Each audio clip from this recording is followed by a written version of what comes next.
Hi, the purpose of this video is to walk you through Lesson 3, Investigating Water on the Earth and the Moon.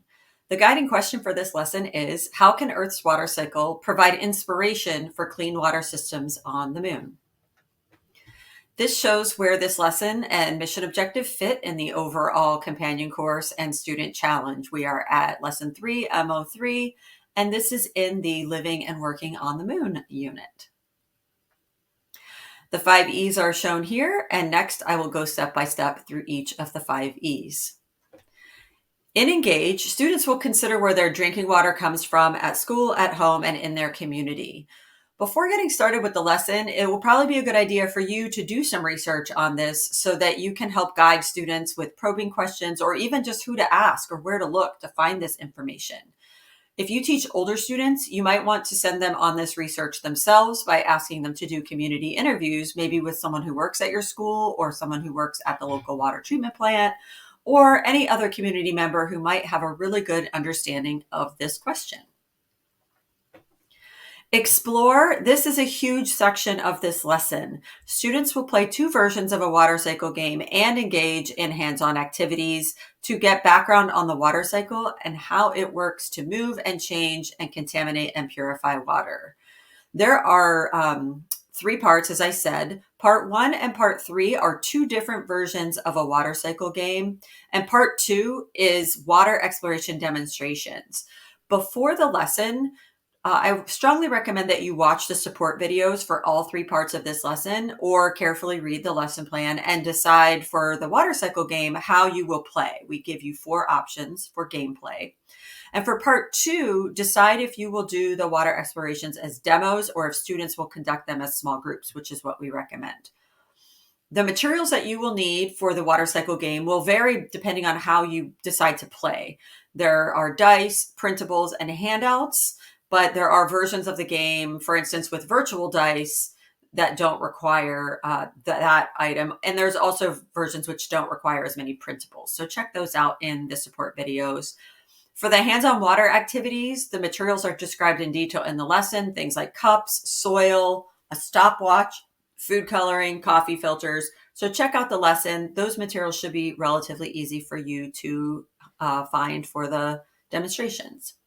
And again, there are videos available to support all 3 sections of this Explore. So check those out at the NESB website.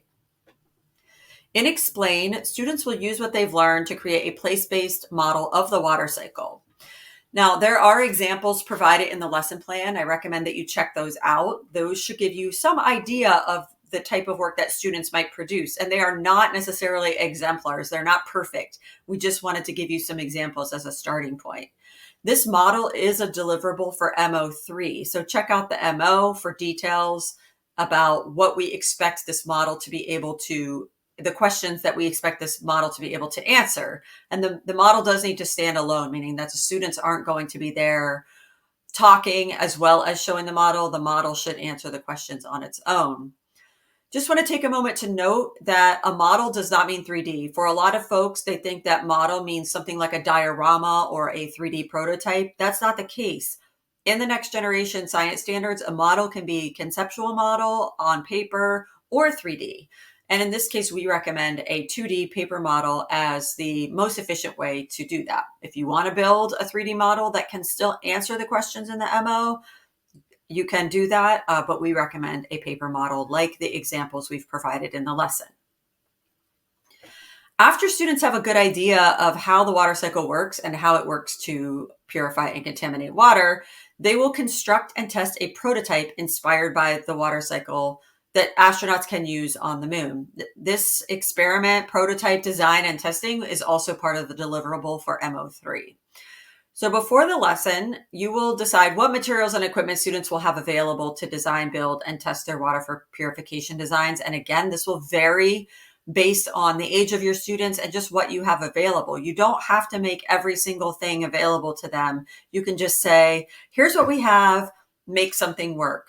You don't have to provide like fancy RO filtration units. You could give them like various filtration media, various contaminant representations, and a lot of that is elucidated in the lesson plan.